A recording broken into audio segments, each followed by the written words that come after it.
Kesultanan Banten merupakan sebuah kerajaan Islam yang pernah berdiri di Provinsi Banten.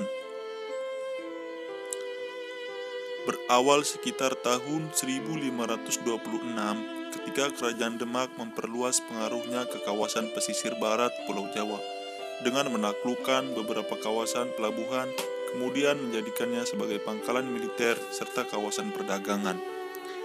Maulana Hasanuddin, putra Sunan Gunung Jati, berperan dalam penaklukan tersebut.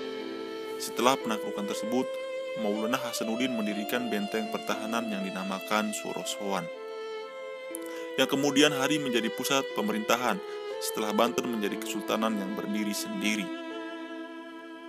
Selama hampir 3 abad, Kesultanan Banten mampu bertahan bahkan mencapai kejayaan yang luar biasa, yang di waktu bersamaan penjajah dari Eropa telah berdatangan dan menanamkan pengaruhnya. Perang saudara dan persaingan dengan kekuatan global memperebutkan sumber daya maupun perdagangan, serta ketergantungan akan persenjataan telah melemahkan hegemoni Kesultanan Banten atas wilayahnya.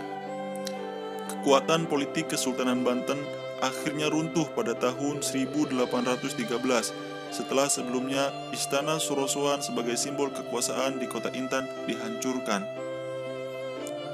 Dan pada masa-masa akhir pemerintahannya, para Sultan Banten tidak lebih dari raja bawahan dari pemerintahan kolonial di Hindia Belanda. Pada awalnya, kawasan Banten juga dikenal dengan Banten Girang, merupakan bagian dari Kerajaan Sunda.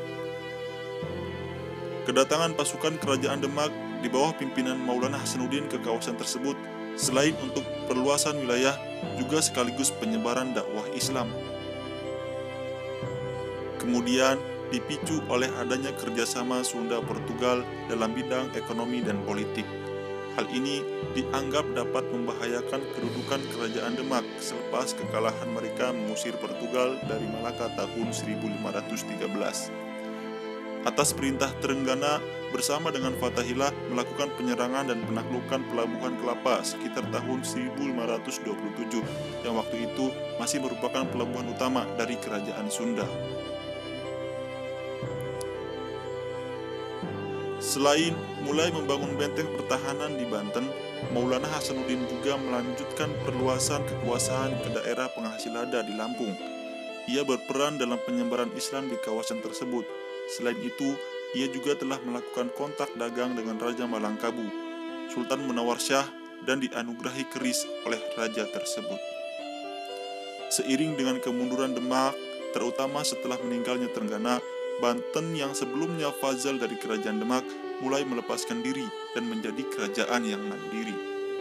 Maulana Yusuf, anak dari Maulana Hasanuddin, naik tahta pada tahun 1570, melanjutkan ekspansi Banten ke kawasan pedalaman Sunda dengan menaklukkan Pakuan Pajajaran tahun 1579. Kemudian ia digantikan anaknya, Maulana Muhammad, yang mencoba menguasai Palembang tahun 1596 sebagai bagian dari usaha Banten dalam mempersempit gerakan Portugal di Nusantara, namun gagal karena ia meninggal dalam penaklukan tersebut. Pada masa Pangeran Ratu, anak dari Maulana Muhammad, ia menjadi raja pertama di Pulau Jawa yang mengambil gelar Sultan pada tahun 1638 dengan nama Arab Abu Al-Mafakhir Mahmud Abdul Qadir.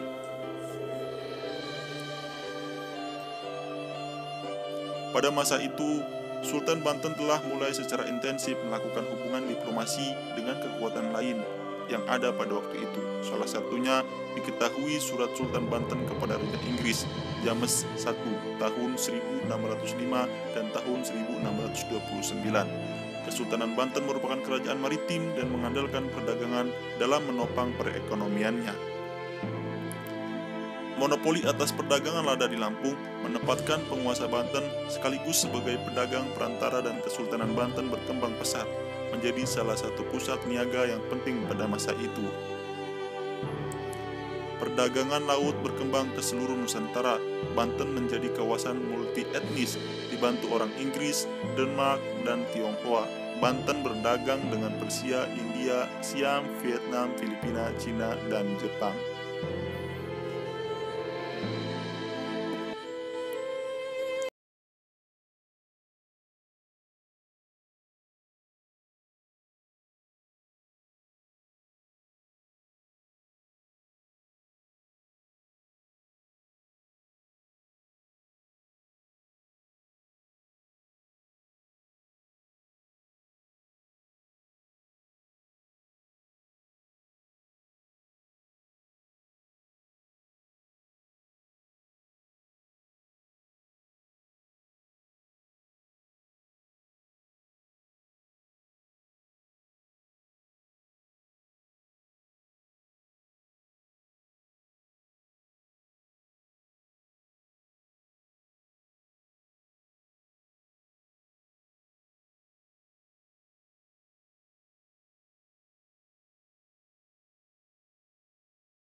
pemerintahan di Batavia.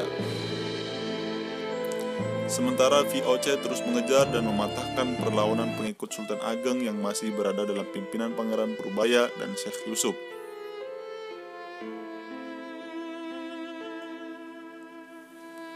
Pada 5 Mei 1683, VOC mengirim Untung Surapati yang berpangkat letnan beserta pasukan balinya bergabung dengan pasukan pimpinan Letnan Johannes Maurits van Havel menundukkan kawasan Pamotan dan Dayeuh Luhur, di mana pada 14 Desember 1683 mereka berhasil menawan Syekh Yusuf. Sementara setelah terdesak, akhirnya Pangeran Purbaya menyatakan menyerahkan diri. Kemudian Untung Surapati disuruh oleh Kapten Johan Ruiz untuk menjemput Pangeran Purbaya. Dalam perjalanan membawa Pangeran Purbaya ke Batavia, mereka berjumpa dengan pasukan VOC yang dipimpin oleh Willem Kauffler. Namun terjadi pertikaian di antara mereka. Puncaknya pada 28 Januari 1684, pos pasukan William Kauffler dihancurkan dan berikutnya Untung Surapati beserta pengikutnya menjadi buronan VOC. Sedangkan Pangeran Purbaya sendiri baru pada 7 Februari 1684 sampai di Batavia. Bantuan dan dukungan VOC kepada Sultan Haji mesti dibayar dengan memberikan kompensasi kepada VOC, diantaranya pada 12 Maret 1682 wilayah Lampung diserahkan kepada VOC seperti tertera dalam surat Sultan Haji kepada Mayor Isaac de Saint-Martin, admiral kapal VOC di Batavia yang sedang berlabuh di Banten. Surat itu kemudian dikuatkan dengan surat perjanjian tanggal 22 Agustus 1682 yang membuat VOC memperoleh hak monopoli perdagangan lada di Lampung. Selain itu, berdasarkan perjanjian tanggal 17 April 1684, Sultan Haji juga mesti mengganti kerugian akibat perang tersebut kepada VOC. Setelah meninggalnya Sultan Haji tahun 1687, VOC mulai mencengkramkan pengaruhnya di Kesultanan Banten, sehingga pengangkatan para Sultan Banten mesti mendapat persetujuan dari Gubernur Jenderal Hindia Belanda di Batavia. Sultan Abu Fadl Muhammad Yahya diangkat menggantikan Sultan Haji, namun hanya berkuasa sekitar 3 tahun. Selanjutnya digantikan oleh saudaranya Pangeran Adipati dengan gelar Sultan Abul Mahasin Muhammad Jainul Abidin, dan kemudian dikenal juga dengan gelar Kang Sinuhun ing Nagari Banten.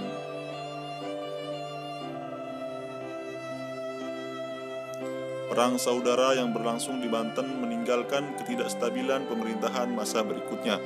Konflik antara keturunan penguasa Banten pun bergejolak. Ketidakpuasan masyarakat Banten atas ikut campurnya VOC dalam urusan Banten. Perlawanan rakyat kembali memuncak pada masa akhir pemerintahan Sultan Abdul Fattah Muhammad Syifa Zainul Arifin, di antaranya perlawanan Ratu Bagus Buang dan Kiai Tapa. Akibat konflik yang berkepanjangan, Sultan Banten kembali meminta bantuan VOC dalam meredam beberapa perlawanan rakyatnya, sehingga sejak tahun 1752 Banten telah menjadi vasal dari VOC. Reruntuhan Keraton Kaibon, bekas istana kediaman Ibu Suri Sultan Banten. Pada tahun 1808, Herman William Daendels, Gubernur Jenderal Hindia Belanda, memerintahkan pembangunan jalan raya pos untuk mempertahankan Pulau Jawa dari serangan Inggris.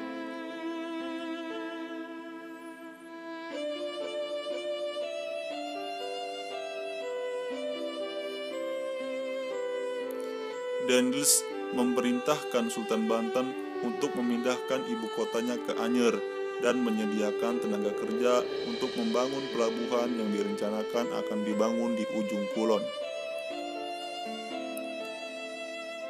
Sultan menolak perintah Daendels. Sebagai jawabannya, Dendels memerintahkan penyerangan atas Banten dan menghancurkan istana Surosoan. Sultan beserta keluarganya disekap di Puri Intan dan kemudian dipenjarakan di benteng Spelwick.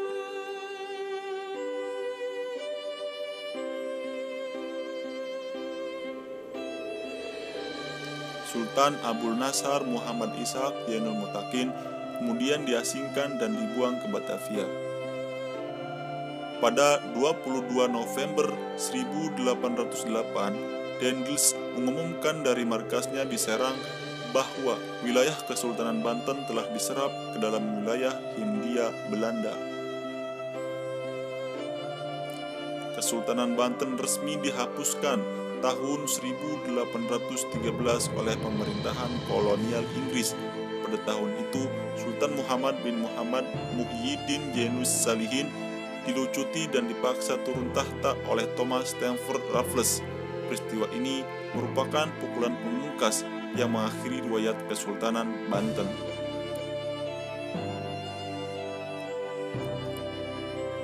Setelah dihapuskannya Kesultanan Banten, wilayah Banten menjadi bagian dari kawasan kolonialisasi pada masa pemerintahan Hindia Belanda. Tahun 1817, Banten dijadikan keresidenan